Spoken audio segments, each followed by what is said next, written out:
performing the STOP analysis on certain categories or certain aspects of your life. And there are 10 major aspects of your life that we'll look at. The first one is strategy and planning.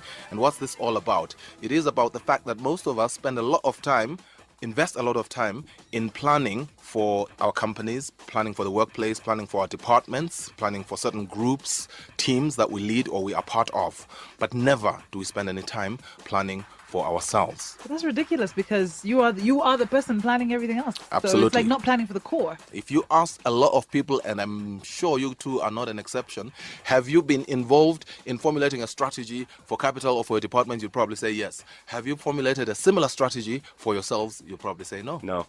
I can tell you that right now. So that's one of those. And does that cause burnout? That's because we all see the corporate as the be-all and the end-all. We don't see ourselves as what is important. And all we're doing here is we're shifting that paradigm. Okay. Number two, security and environment. We said there are 10 areas. First one is strategy and planning. The second one is security and environment, which addresses itself to that which allows you to stay focused despite your environment. That's security.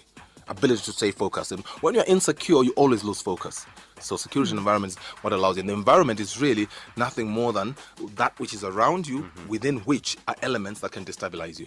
Okay? And we should always know that those elements are there. You know, you don't actually succeed for lack of interruptions. You succeed in spite of. I had a really interesting quote the other day. 90% of the work that's done is done by people who don't feel like doing it.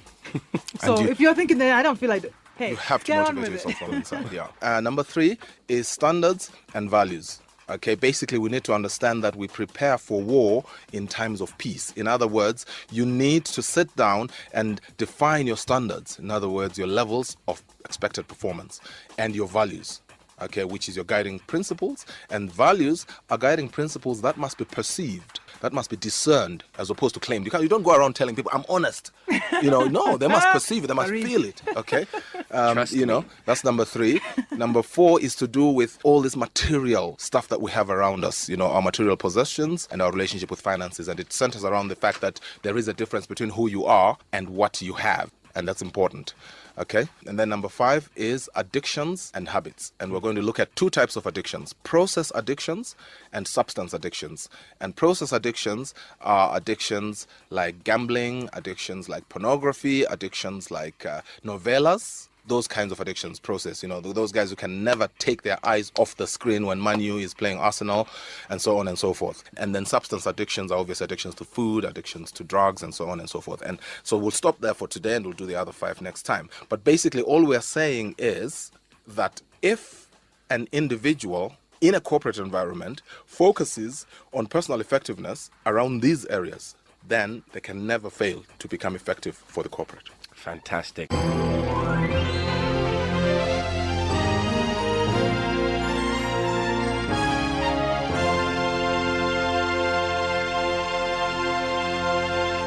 A recap on what we're doing. The first thing is to remind ourselves that we're looking at corporates, we're looking at organizations, and we're saying that the only way organizations can transform themselves into better entities for all individuals to yearn to work for them is by focusing on the individuals. So it's corporate transformation through individual effectiveness. That's what we're talking about.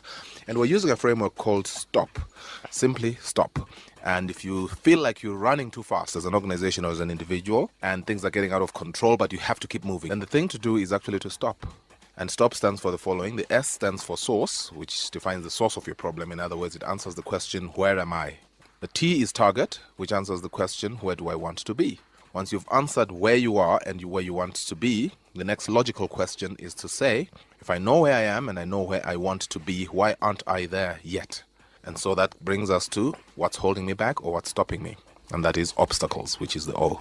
And once you know where you are and where you want to be, and you've identified what's holding you back, the next thing to do is to plan, which is the P. To move from source to target, go around the obstacles.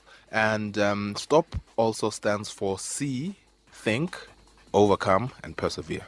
C, the source, in other words, C, what the problem is, where you are. Think about where you want to be. Is that really where you want to be? Think about the target. Overcome the obstacles and persevere through the plan. Wow.